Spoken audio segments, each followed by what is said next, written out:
Welcome to the Rhonda Grant Show with your host, Rhonda Grant. If you believe that there is more to life than what you see right now, and you want to find out more, listen in as her guests share their journey and their extraordinary experiences. Now, here is your host, Rhonda Grant. Welcome. We are so pleased that you have joined us. It is here that we will uncover if my guest has had extraordinary discoveries in his life. Theme song for the Rhonda Grant Show is Sun on the Water, composed and performed by John Park Wheeler. My guest today is Robert Pazzini, who is the managing partner and chief executive officer of iFLY Virginia Beach Indoor Skydiving. He developed iFLY Virginia Beach Indoor Skydiving in 2010, bringing his multi-million-dollar technologically advanced experience to Virginia Beach in 2015. In 2019, Bob launched Elevate Your Leadership, an executive-level leadership development and team-building experience that incorporates his military background, private sector success, and the experience of indoor skydiving to take leaders to new heights, literally. In 2018, iFLY Virginia Beach was awarded the Chamber of Commerce Small Business of the Year. Robert retired from the U.S. Navy in 2010 after 26 years of service as a diver, master explosive ordnance disposal technician, and EOD officer. While on active duty, Robert completed multiple deployments in support of various operations throughout the world. In January 2009, he completed a combat tour with the Combined Joint Special Operations Task Force, Arabian Peninsula, Balad, Iraq. His personal decorations include the Bronze Star. Welcome, Bob. Thank you very much, and I'm sorry I gave you such a mouthful of a resume to read. Well, that was wonderful. I loved reading all that. It gives everyone a really good idea of your background. But with your vast experience, was there something that you were interested in at an early age that you feel helped set your life's course? Without a doubt. I think there were two things. One is the sport of ice hockey. And, you living in Canada can appreciate how great the sport is, generally speaking, and in my case, how great the sport is for youth development, to develop discipline, to develop teamwork. It was just an incredible experience for me, not only throughout my childhood, but certainly today as well. And then the other thing was my interest in the undersea world of Jacques Cousteau. So a lot of listeners might not remember, the black and white aquanauts, or the aquanauts in black and white, exploring the oceans of the world. And I was just fascinated with that at a very young age, 10 years old, 11 years old. Mm-hmm. And because of that, I became a certified scuba diver at the age of 12. And wow. That led to a very active, between hockey and scuba diving, it led to a very active childhood. And the scuba diving led to an interest in commercial diving, which led to Navy diving, which led to a 26-year military career overall. Wow. And so commercial diving, what did you do as a commercial diver? So commercial diving, now keep in mind, I was actually still in high school and starting to go to the Gulf of Mexico to look for opportunities. But commercial divers, they will typically work on underneath large vessels if propellers need to be changed, or some kind of work on the hull of a large vessel that would be very expensive to dry dock. So that's called ship's husbandry. So working underwater on the hulls of large and small vessels, and working on oil rigs in the Gulf of Mexico. That's probably one of the largest employers of commercial divers worldwide. Is gas and oil production. And so those are a couple of examples. And again, I just was down there briefly, and I saw the former Navy divers being treated very well, being paid very well, and decided to enlist in the Navy and receive that training not knowing that I would stick around for 26 years in the U.S. military. Well, you must have loved it. So what types of missions or deployments did you have as a diver in the Navy? So again, the ship's husbandry that I just described, unfortunately, we would do aircraft recovery. If there was an incident with either civilian or military aircraft, I've recovered both, all over the world. But that interest in Navy diving ultimately led to an interest in what's called Explosive Ordnance Disposal. And EOD is kind of the shorthand. And EOD divers not only dive and conduct a variety of missions underwater, but our primary mission is to disarm explosives on land, underwater, at sea, anywhere there's a hazard to life or property. And that was really the majority of my career was in the EOD, or what the Navy, it's the special operations community within the U.S. Navy. And how did you harness your fear? I mean, I'm sure a lot of people would think, well, that's pretty dangerous work that you were involved with. So you were with a team, were you doing this? Yeah, yes, always with a team. Our minimum team strength is 2 people. We never do anything alone. And how do you harness your fear to be able to do that? There must be such an adrenaline surge. There's an adrenaline surge for sure. There is also a calm that you need to have. You need to have this calm resolve. Okay. And that's some of that you bring to the table, some of that you bring from your early childhood experiences, but the vast majority of it is developed through rigorous and intense training. And you have many opportunities during the training pipeline to test your mettle and to check yourself, if you will, to see if you're really cut out for this type of work.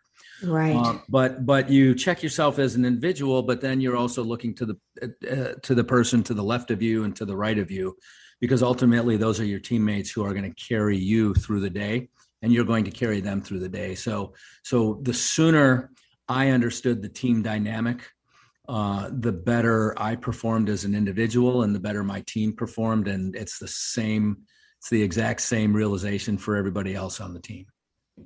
So you start out with smaller missions and then you graduate, I would expect, to the more difficult ones? Dangerous? Yeah, not necessarily, lesser or more dangerous, but your assignment on that mission could vary depending on the complexity of the mission. Certainly, the more experienced people are going to be more forward, if you will, with the lesser experienced people providing more of a support role. And that's the same in any, a physician working on an internship.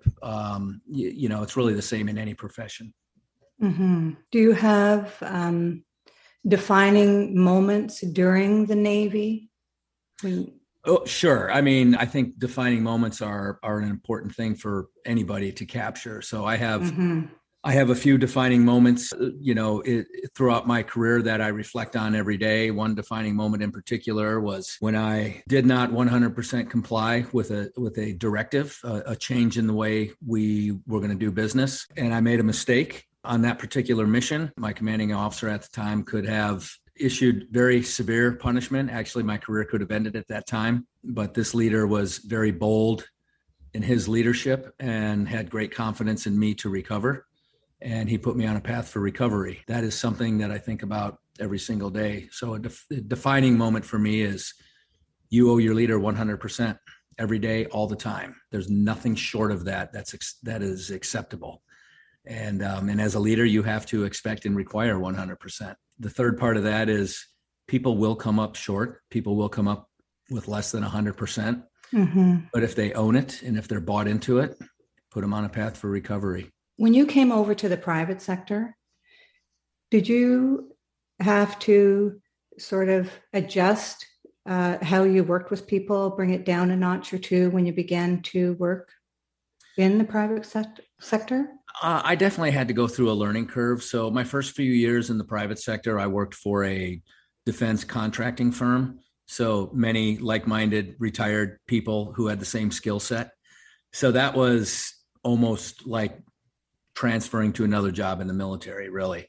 But that's when I was developing iFLY Virginia Beach Indoor Skydiving. And after the business model was fully developed and we completed construction, I left the world of government contracting and I hired a 35-person team, some former military, most not former military. And without a doubt, I had to go through a learning curve, and I probably still am to some extent. And quite simply, when somebody's 24 or 25 years old in the military, assuming they've been in for 5 or 6 years, they're on their second or third leadership assignment. They've attended leadership academies at various levels. They've had failure in their leadership, and they've had success in their leadership. And in the private sector, that's not the case with your typical 25-year-old. I think leadership is something that the private sector doesn't give attention to until it's almost too late. Now, large corporations that have internal programming, I think they're paying attention to the right things at the right time. But small to mid-sized businesses, they don't really pay attention to that. I'm obviously a small business, but in my case, my expectations were too high, and that's my fault. And so I had to kind of adjust my leadership style, and also the training that I had to bring to everybody on the team. Well, the military training is cut and dry. There's so many protocols and all of that, right? And you're conditioned for 26 years, so it's a retraining for sure. Yeah, well, it's what it is adapting to a different environment. And part of my offering with Elevate Your Leadership, one of my discussions is under critical traits of a leader is the ability to flex and adapt. Flexibility plus adaptability equals resiliency, and I have to remind myself of that often. And I think any good leader should remind themselves of that often. But in this case, there's something else in the military, a term we use called atmospherics, the ground truth, the situational awareness.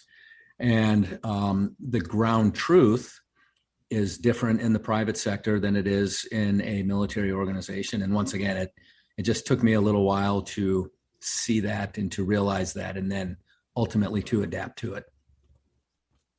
Well, sounds like you've done extraordinary well, not only in the Navy, but also in the private sector. I'm very interested in iFLY. I didn't know much about it, but can you describe to our listeners what that experience is like?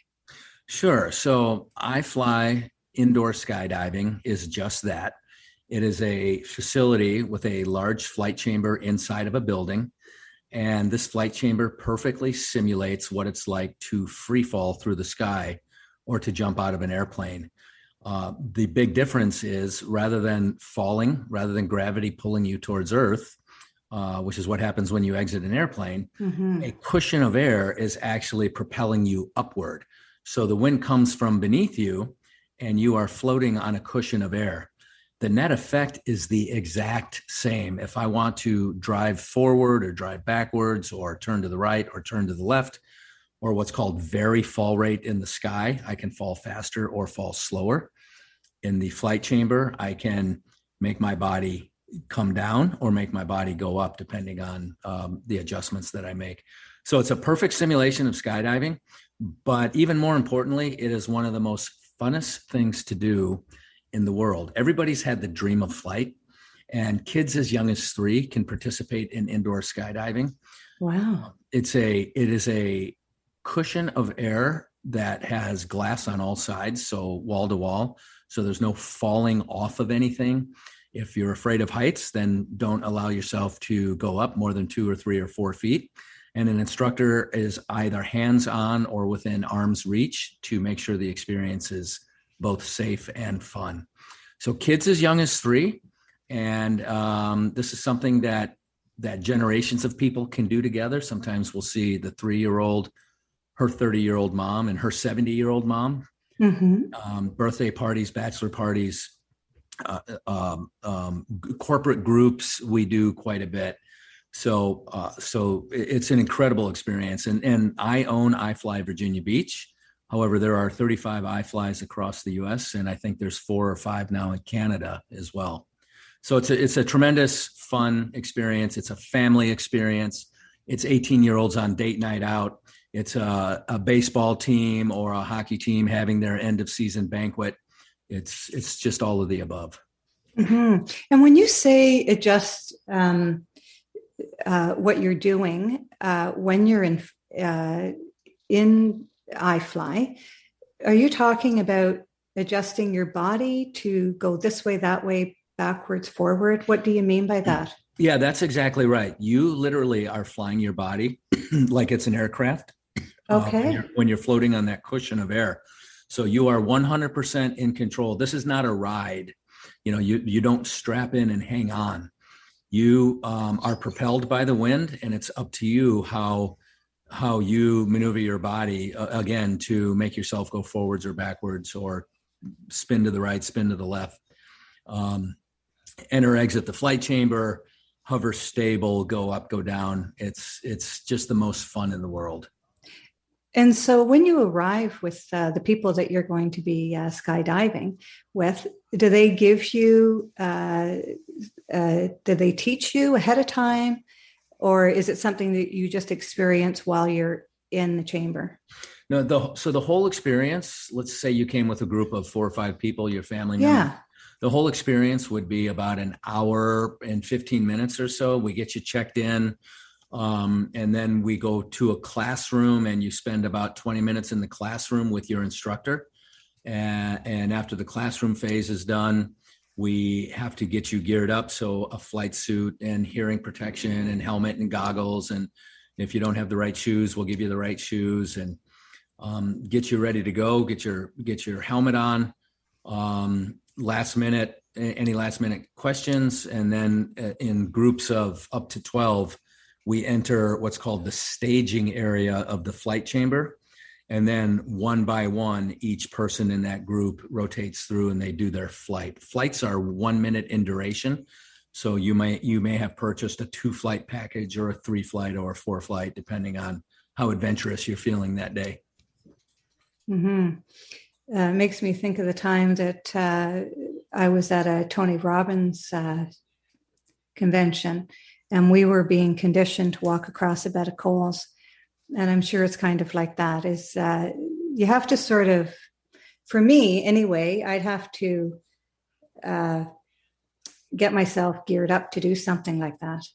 Yeah, you would. And that's kind of how Elevate Your Leadership was born, or it was one of the it was one of the components that contributed to the development of Elevate Your Leadership. So you talked about the hot coals. You have to kind of get yourself psyched up for that and tell yourself I can do it. And so what is that really? It's a challenge, and it's taking you outside of your comfort zone. And what's the result of successfully completing that challenge? Your comfort zone grows or expands. You have this renewed confidence that, hey, I can do it. And the experience in the flight chamber is very similar. Some people have anxiety, very low levels, because again, kids as young as 3 do this. Yeah, I'm thinking that. Yeah. Yeah. But it doesn't really matter who you are. Most people who have never done this before, they do have this certain level of trepidation, if you will. Yes. And so it's facing a fear. And that's the metaphor. That's my leadership metaphor, is we're facing a fear. We're taking ourselves outside of our comfort zone. And again, the result is we've expanded our comfort zone. But I will tell you that this is light years more fun than walking across hot coals. Yes. And have you walked across hot coals? No, and I never will. Nor broken glass. Never, no, yeah. Never will. Well, it's life-changing. Because if you can do that, I went with my adult children. They were still quite young. One was 18 or 19, and the other one was 23. And that's what we did. And when we came back to the hotel and we debriefed and everything, we thought, if we can do that, if we can walk across a bed of coals, what else can we do? Right? I mean, it was just such a metaphor for life. And I feel that iFLY is probably, people are walking away with that same sensation. That if they can do that and conquer their fears, if they have any, what else can they do in life? So talk to us about your leadership. Sure. So that you have. 2018 timeframe, 2017, something like that. Again, I have 35 people on the team, 6 people at the management level. And I was looking for leadership training for my management team. And we did Franklin Covey and we did Dale Carnegie and some of these more traditional venues. And these are good venues. I'm not knocking them at all. I went to them myself. But what wasn't happening was the leadership development that I experienced throughout my military career, this team building and this developing highly competent, highly trusted, highly empowered leaders. I just couldn't find anything that really builds that. So I put together something for my team internally, and I delivered the experience. I delivered the leadership development, and it was very well received. And eventually people outside the organization saw what I was doing, and they encouraged me to take it to market, if you will, because of a couple of things. One is the uniqueness that I bring to it, because it's a culmination of my life's experiences, my 26 years in the service and my 10 years in the private sector, and even going back to childhood experiences. So I developed my leadership methodology, if you will, over that entire lifetime. And my team loved it, and my team embraced it. And I took it outside the organization.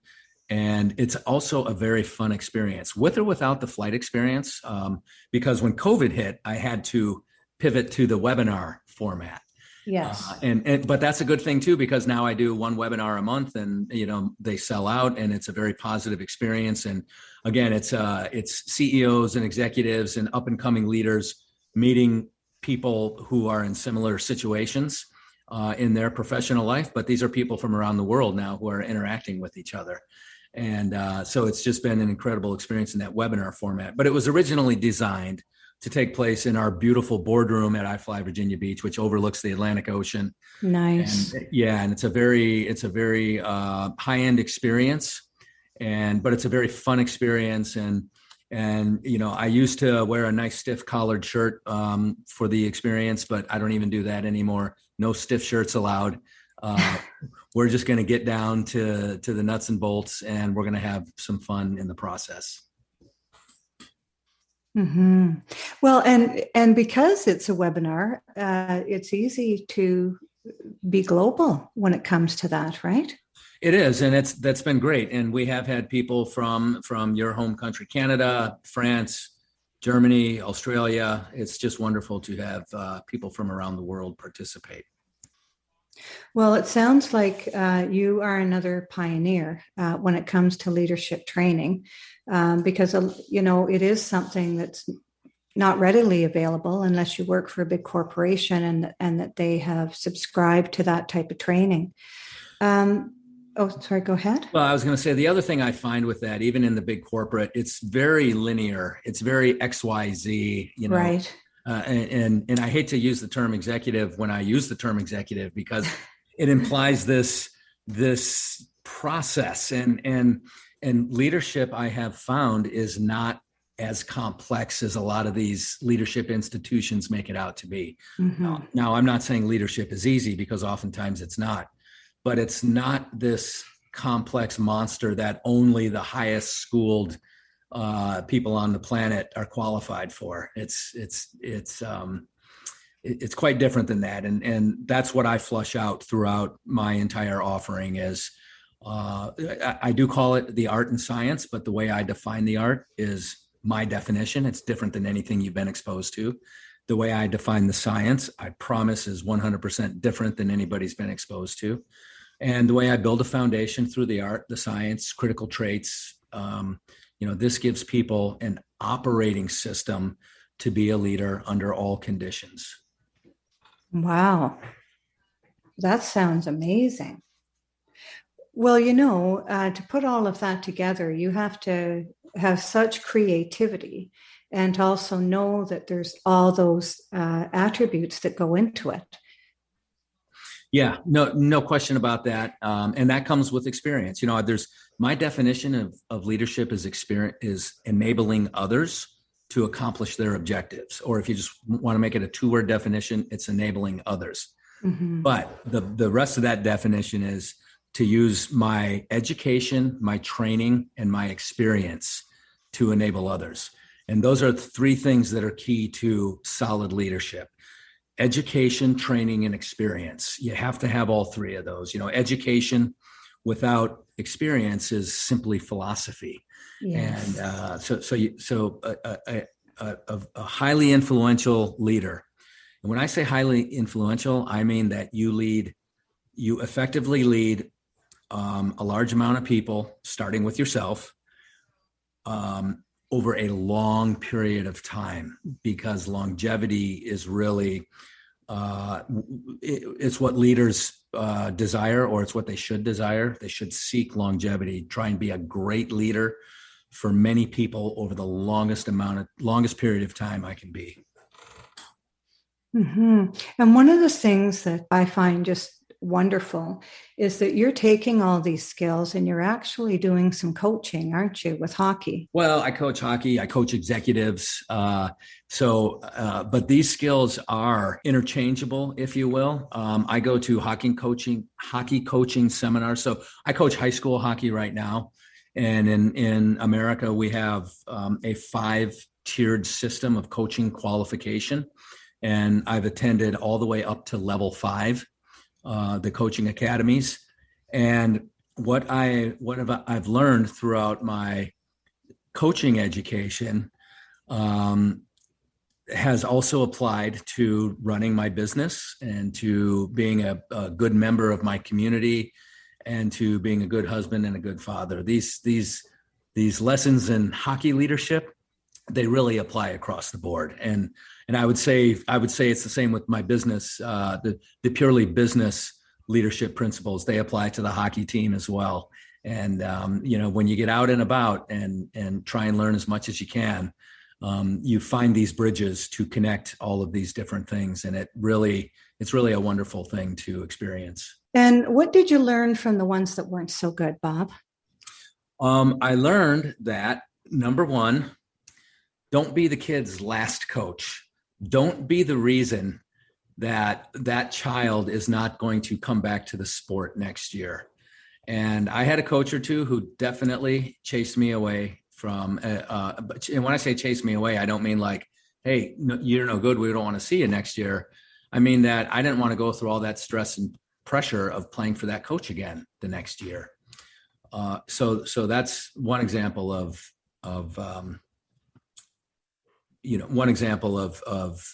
a negative memory that had a lasting impact. Mm-hmm. And some people some coaches don't know how to get out of their own way in order to do the job that they need to do, that they're being paid to do or showing up to do, right? Yes, and there's a difference between being paid and volunteering as well. So, yes, if you're being paid, one assumes there's some profession or some competitive edge to the sport. But all my coaching, including college hockey, it's all voluntary. And part of my responsibility as a coach is to develop these young men and women to be good human beings. And coach, when you read books by like John Wooten and some of the greatest coaches out there, they understand that that's part of their responsibility, and that's what they're doing. And in the process, they're winning championships. Yes. And the thing is that whether you're a good coach or mediocre or just not a good coach at all, you're instilling memories into people. And you know what I mean? So what legacy do you want to have? And I think that some people don't get that, and they don't realize that, maybe until they get older. It might be a maturity thing as well. But I'm just fascinated by everything that you've done. I mean, you're such a young man and you've experienced so much and can bring so much to so many people that you're involved with that I'm just blown away by it. I do a lot of things, but I really admire people that do a lot of different things. I mean, I say I'm getting up in the morning anyway. Why don't I do as much as I can? Yeah. I call it a sickness, actually. I think there's Is a it? disease. Okay. Yeah. Okay. Because, I say to myself, boy, I'm interested in that. I'm going to buy that book, or I'm going to go to that course, or I'm going to take that on. And it's like, okay, when are you going to do that? You already don't have enough time for all the things you're involved with. Why add more? And, I've got 3 books that I haven't finished reading, and I'll go buy another one. And, so it's a bit of a sickness, and, business owner's disease, entrepreneur's disease. I'm not exactly sure what the DSM would call it, but I think it's all of that. Yeah. I think it's all of that. And I'm really glad that you said that, because some people, I don't like to tell people really what I do, because they wonder, why are you doing that? Where do you find the time to do that? Yeah. I'm an audiobook addict. And I used to buy an audiobook, listen to it, and buy another one. But now I have to play catch up. I've got about 5 that I have to listen to. Yeah, exactly. So what I found there, both in reading books in print and audio, is sometimes I'll get a second one started before the one I'm on is done. And every now and then, depending on the subject, they almost seem to complement each other.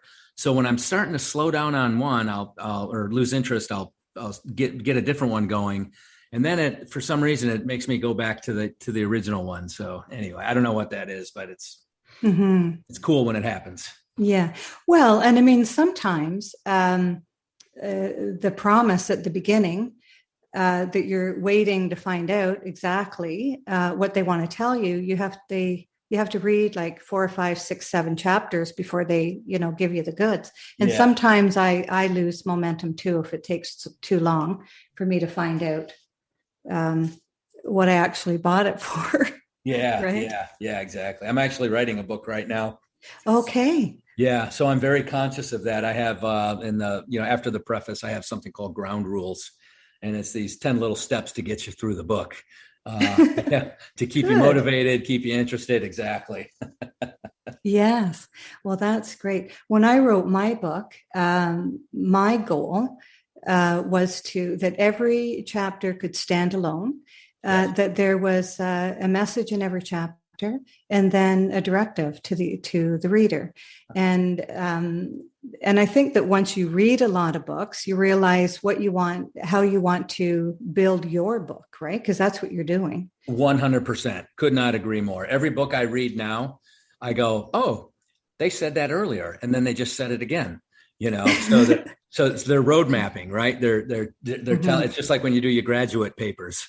You tell the reader what you're going to tell them, and then you tell them, and then you tell them what you told them. And you tell them what you told them. Yeah. Yeah. So road mapping. But it's funny now, because when I read books, I pick up on all those little nuance of the construct, Yes, exactly. And really what I'm doing is I'm capturing the things that I think that I personally like, and then I try and emulate that style in my writing. Well, that's an excellent, that's how you learn, and that's how you develop, right? Yeah, no doubt about it. So as we begin to wrap up, how may people contact you if they want to reach out? Yeah, the best way is visit robertpazzini.com. That's Robert, PIZZINI.com. And everything you ever wanted to know, as a matter of fact, way more than you probably would ever want to know about me. And what I do in my offerings can be viewed at robertpizzini.com. And I'm somebody who also, my contact information is there, email, phone number, and I'm somebody who answers my own phone.